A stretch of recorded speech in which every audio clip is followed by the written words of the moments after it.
আসসালামু আলাইকুম ওয়া রাহমাতুল্লাহি ওয়া বারাকাতুহু। সুপ্রিয় দর্শক শ্রোতা,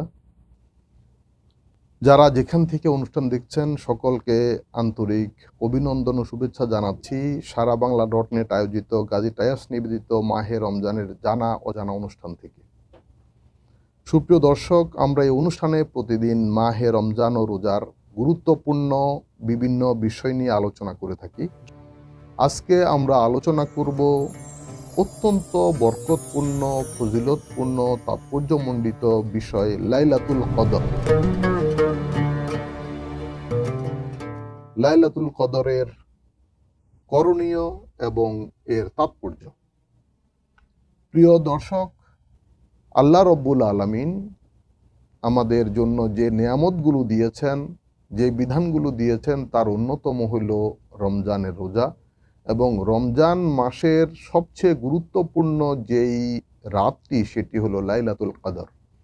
আমরা জানি বছরে 12টি মাসের মধ্যে রমজান মাস সর্বশ্রেষ্ঠ মাস। কোরআনে কারিমে আল্লাহ রব্বুল আলামিন বলেছেন, শাহরু রমাদান আল্লাযী উনসিলা ফীহিল কুরআন। রমজান মাস তো সেই মাস যেই মাসে কোরআন নাজিল হয়েছে, সুবহানাল্লাহ। এবং এই কোরআন নাজিলের কারণেই রমজান মাসের এই ফজিলত, এত গুরুত্ব, এত মর্যাদা। আর সেই লাইলাতুল কদর হলো সেই রাত যেই রাতে কোরআন নাজিল হয়েছিল, সুবহানাল্লাহ। যে মাসে নাজিল হওয়ার কারণে পুরো মাসটি বরকতপূর্ণ হয়েছে। এই কোরআন মক্কা শরীফে, মদিনা শরীফে নাজিল হওয়ার কারণে সারা বিশ্বে মক্কা শরীফ এবং মদিনা শরীফ সম্মানিত হয়েছে। এবং যে রাতে কোরআন নাজিল হয়েছে সারা বছরের মধ্যে সে রাতটি সর্বশ্রেষ্ঠ রাত। কোরআনে কারিমে আল্লাহ রব্বুল আলামিন সূরা কদর নামে একটি সূরা নাজিল করেছেন। আল্লাহ রব্বুল আলামিন বলেন, ইন্না আনজালনাহু ফি লাইলাতিল কদর। নিশ্চয় আমি এই কোরআন নাজিল করেছি কদরের রাতে। ওমা আদরাকা মা লাইলাতুল কদর। আপনি জানেন সেই কদরের রাত কি? লাইলাতুল কদর খায়রুম মিন আলফি শাহর। সেই কদরের রাত সে তো 1000 মাস অপেক্ষা উত্তম, সুবহানাল্লাহ। তানাজ্জালুল মালাইকাতু ওয়ার রূহু ফিহা বিইজনি রাব্বিহিম মিন কুল্লি আমরিন সালাম। সেই রাতে হযরত জিবরাইল আলাইহিস সালাম সহ অসংখ্য ফেরেশতা আল্লাহর হুকুমে, আল্লাহর পক্ষ থেকে সালাম বা শান্তির বার্তা নিয়ে সে দুনিয়াতে নেমে আসে। হিয়া হাত্তা মাতলাইল ফাজর। এবং সেই শান্তির বার্তা, শান্তির বাণী তারা বিতরণ করতে থাকে ফজর পর্যন্ত, সুবহানাল্লাহ। সেই লাইলাতুল কদর কবে? রাসূল আকরাম সাল্লাল্লাহু আলাইহি ওয়াসাল্লাম বলেছেন যে বছরের মধ্যে একটি রাত, শ্রেষ্ঠতম রাত, যে রাতে কোরআন নাজিল করা হয়েছে, সে রাতটি রমজানের মধ্যে, সুবহানাল্লাহ। এবং এই রমজানের মধ্যে নবীজি বলেছেন এটি শেষ দশকে রয়েছে। এবং শেষ দশকে কোন রাতটি লাইলাতুল কদর, এটিও আল্লাহ রব্বুল আলামিন নবীজিকে জানিয়ে দিয়েছিলেন। নবী করিম সাল্লাল্লাহু আলাইহি ওয়াসাল্লাম প্রচণ্ড উৎসাহ নিয়ে, আগ্রহ নিয়ে তিনি এই উম্মতকে জানানোর জন্য, সুসংবাদ দেওয়ার জন্য যখন বেরিয়ে আসলেন, পথে দেখলেন দুই ভাই, দুই বন্ধু, দুজন মুসলিম, তারা নিজেদের মধ্যে ঝগড়া করছে, বিবাদ করছে, কলহ করছে। রাসূল আকরাম সাল্লাল্লাহু আলাইহি ওয়াসাল্লাম বিষণ্ণ হয়ে গেলেন, তিনি মনক্ষুণ্ণ হলেন, তিনি মনে কষ্ট পেলেন, তার মনোযোগ বিনষ্ট হলো। আল্লাহ রব্বুল আলামিন তার অন্তর থেকে, তার কলব থেকে সেই কদরের রাতের নির্ধারিত তারিখটি উঠিয়ে নিয়ে গেলেন, ভুলিয়ে দিলেন। তিনি মসজিদে আসলেন, সাহাবে একরামকে ডাকলেন, বয়ান করলেন, বললেন, দেখো সে লাইলাতুল কদর, যেই রাত 1000 মাস অপেক্ষা উত্তম, আল্লাহ রব্বুল আলামিন আমাকে জানিয়ে দিয়েছিলেন সে রাতটি সম্পর্কে, নির্দিষ্ট দিন এবং তারিখ।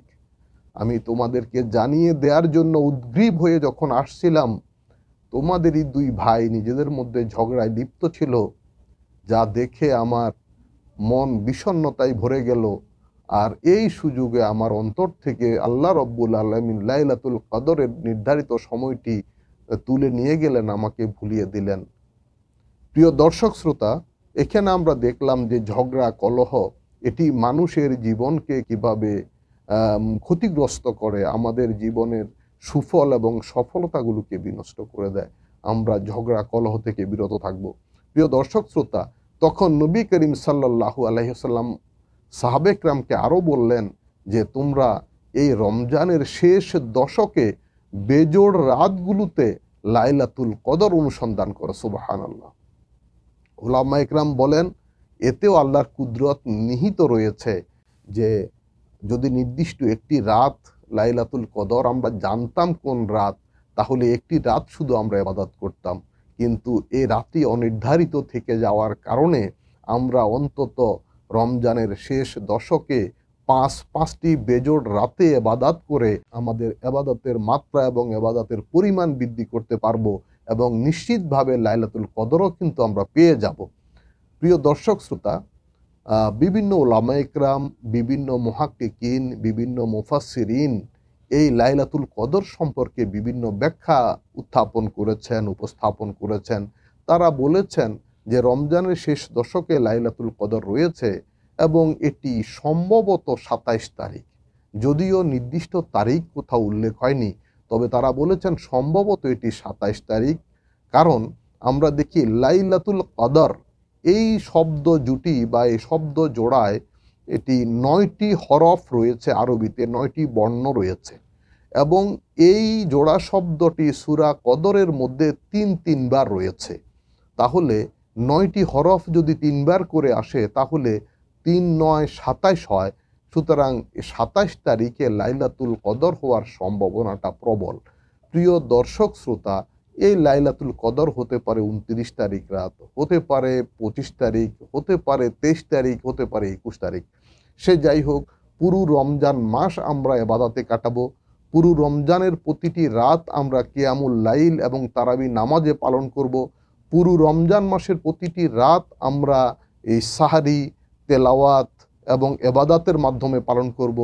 পুরো রমজান মাসে আমরা মাগরিবের নামাজ জামাতে পড়ব, ঈশার নামাজ জামাতে পড়ব, তারাবি নামাজ পড়ব, ফজরের সালাত বা ফজরের নামাজ জামাত আদায় করব, যাতে আমাদের পুরো রাতটা ইবাদতের শামিল হয়ে যাবে।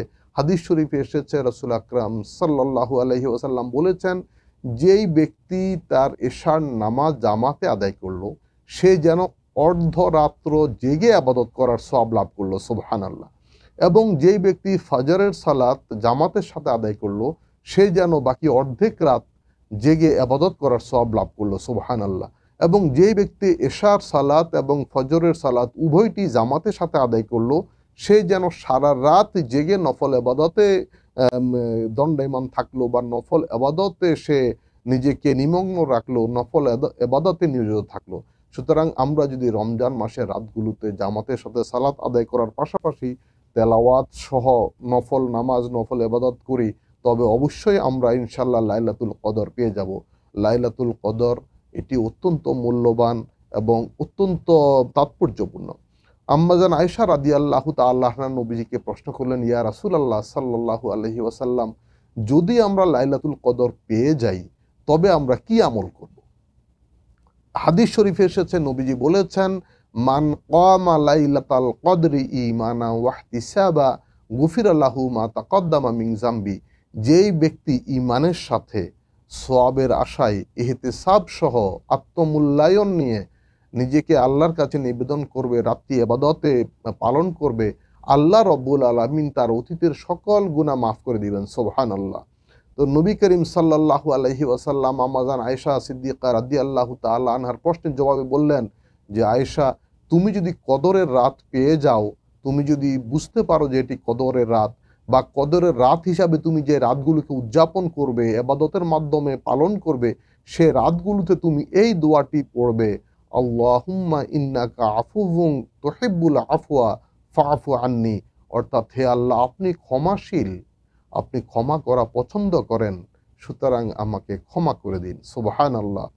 আমরা এই দোয়াটি সবে কদরে পড়ব, রমজানের প্রতিটি রাতে আমরা এই দোয়াটি পড়ব, আমরা পুরো রমজান মাসে এই দোয়াটি করব, আমরা জীবনে সব সময় এই দোয়াটি করব, আমরা সকল দোয়া মুনাজাতে এই দোয়াটি করব, আল্লাহুম্মা ইন্নাকা আফুউন তুহিব্বুল আফওয়া ফাআফু আন্নি। হে আল্লাহ, আপনি ক্ষমাশীল, ক্ষমা পছন্দ করেন, সুতরাং আমাকে ক্ষমা করে দিন। আমিন।